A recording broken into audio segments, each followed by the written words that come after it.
What's going on, y'all? Thanks for checking in with Callie. Please like, subscribe if you haven't already. So let's just jump straight to it. Big win by the Clippers. I mean, it was a tough watch in the beginning because the way the Nuggets started out, you thought that they were just going to, impose their will a lot more against the Clippers. And I'm glad they didn't, because the Clippers did not fold. You knew the Nuggets were going to come out and throw their best punch in the beginning. Jamal Murray started out kind of hot, and you figured Jokic would get going and things like that. But it really kind of simmered down, especially for Jamal Murray, which is the most dangerous person I've always said on the Denver Nuggets, even more so than Nikola Jokic. So what really made the difference in the beginning was James Harden came out aggressive, and I love the way he came out aggressive. The 28 points were huge. He had to make up for the last two games, scoring 22 points combined. He really had to make up for that, and he did. He had 28 and 8, and it was a really good game for him. And then, Kawhi just being Kawhi, always being consistent, always going out there, just, putting the nail in the coffin with his shots. His shots are always timely, always on time. His defense is always usually good. And, he pretty much kind of like coasted the game for a while, but when it was time for him to make big shots, he did, especially coming out the halftime into the third quarter. That's when Kawhi usually, stands up at that time. And he made some big shots and some great turnarounds. Even though they're trying to trap Kawhi into where his spots are and double team him, he's still getting his shots off, and he's still effective. He had 27 points and 10 rebounds. He had a double-double, which is huge for the Clippers because that actually helps them a lot on the boards. When Kawhi is crashing the boards, it's going to make the Clippers even tougher team because there's less rebounds that Nikola Jokic and the Denver Nuggets can get from them, which gives the Clippers more opportunities to score if they're getting more rebounds, obviously. So big game by him. Kawhi and James Harden really, set the tone and really, put their foot down and said, no, you're not going to beat us. We're taking this to a game 7, and we're going to have to see who is the better team in a game 7. And everybody knows game 7s can go either way. It's almost like the other team, just because they're at home, it doesn't necessarily mean they really have the advantage, because it's more pressure on them to win, because it went all the way to a game 7 after the Clippers gave up basically 2 games. The game 1 where the Clippers really had that, and then the other game where Aaron Gordon does the 2-hand dunk at the end with a controversial call. So, you give up, 2 games basically, and the Clippers still find themselves in the game 7, which is huge for them, honestly. It's really good to see them actually get to this point, because there was a lot of people saying the series was over last night. A lot of people saying that, and I can tell you, in the first quarter, it looked like Denver was going to come out and just try to push the Clippers around, and they just won't have it. And I love that, and I love with Zubac. He had 4 big blocks that last night. He played very well against Jokic. He pressed Jokic a lot more, pressured him a lot more, applied pressure as far as like not keeping his distance from Jokic, letting Jokic operate. He was close to him. He was all up in him. He had his hand on his hip a lot. He was basically being aggressive and physical with Jokic, and that's what you got to do. Even though Jokic had 25 points, I believe Jamal Murray had like 21 points, but I think Jokic had 25 points and like 8 assists or something. It wasn't one of those Jokic games where he had 35, 40 points and 14 assists with 9 or 10 rebounds. It wasn't one of those games, and that's what you want to do with Jokic. You want to try to contain him as much as you can, even though it's hard. But if you can keep him around the 25-point range with less than with 10 assists or less, and maybe not 12 to 15 rebounds, you have a chance to beat them. Even if Jamal Murray is going off, as long as you have balanced scoring, you still have a chance to beat them. And shout out to Norman Powell. The 24 points that he had was really one of the biggest differences in the game, because his points came at a timely manner as well in the second half, even more so. And I thought he made some big shots in timely moments that actually helped the Clippers get ahead as well. So James Harden started it off.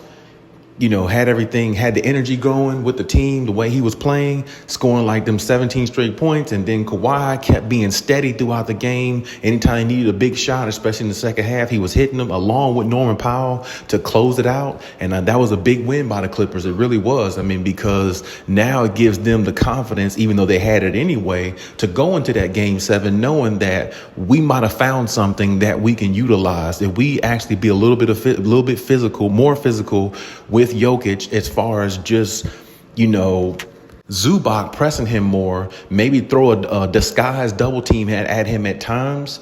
And hopefully we can get him off balance, and it won't allow the Denver Nuggets offense to run as effective. And of course, if Norman Powell can just play, if he can play like that going into this game 7, and they get 20 plus points from James Harden, which they should, and get 20 plus, 23, 25 plus points from Kawhi, which they should, they can beat them in the game 7. They really can. They could win that game. It's going to be tough. I expect the score probably to be 104, 102 or something like that. I really do expect the score to be something like that.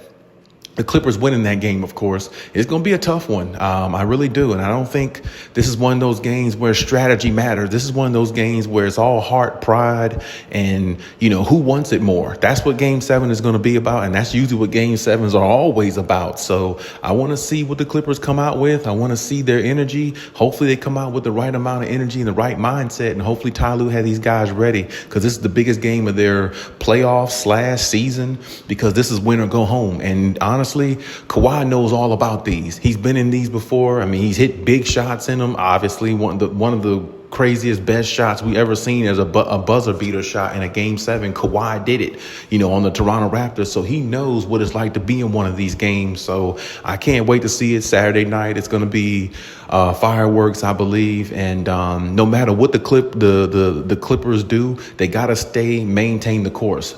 Do what you do best. Play defense and allow your offense to feed off of your defense, because the Clippers can get out in transition, score because of their defense, getting steals, getting deflections. Kawhi is definitely going to have a hand in that. They got the length to kind of bother guys on the perimeter. They got to kind of worry about Russell Westbrook getting the crowd going a little bit, along with Jamal Murray. But at the same time, this also could be one of those games where they can, let Westbrook shoot a little bit, and they see him getting hot. They can just, maybe make an adjustment somewhere there to kind of put an extra body on him, because Russ sometimes gets trigger happy, and then he can shoot you in a game. He can shoot you out of a game. He's one of those type guys. When he's on, he can knock down some threes, but when he's off, he can actually hurt his team and put them in bad position. We see him do it a lot of times, which is the reason why he has, also he's won MVPs, but he's also won a championship, because he's one of those players where when it comes to shooting, you don't know what you're going to get from him. Usually he's not that good of a shooter. Every now and then he is. So, I mean, you kind of live with that. You kind of got to live with that a little bit. But at the same time, you got to really focus on contain everybody as much as possible. But Jamal Murray is really one of the keys to this team. If you contain him and don't allow him to get off, and Jokic has a game that he had last night, maybe 20, 25 points, 8, 9 assists,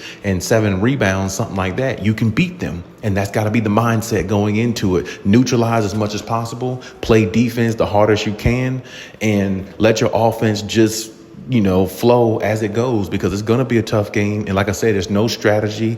It's just all heart and guts and grit. And the Clippers, they got to find that. And they can do it. It's just going to be a very tough outing, because you're playing against a team that just won the championship, like removed from the championship like a year or two ago. So like 2 seasons ago. So, I mean, it's going to be tough, especially in that high altitude. We might need another virtuoso performance from Kawhi, which I think he's down to do it if need be. But we're going to see how it goes, and I can't wait. And it was a great game last night, though. Great game. Got some timely shots from some other guys. I like to see Chris Dunn hit a few more of those threes that he got, but that's fine. Derrick Jones Jr. hit 1 or 2 big threes at times, And Nico Batum, shout out to him. Nico played some hella good defense. He had some good blocks. He had one block. I think it was a key block on Nikola Jokic when he went up for the layup. He played good defense on Jamal Murray, especially going into the second half. I mean, he's really one of those glue guys that you really need to win a championship. And I would like to see him win a championship, because I always liked the way he played, and I always thought he played the right way. So I would love to see him get an opportunity to be in the finals and win a championship along with the rest of these guys. So definitely good luck to him. Great game last night. And game 7, we're here.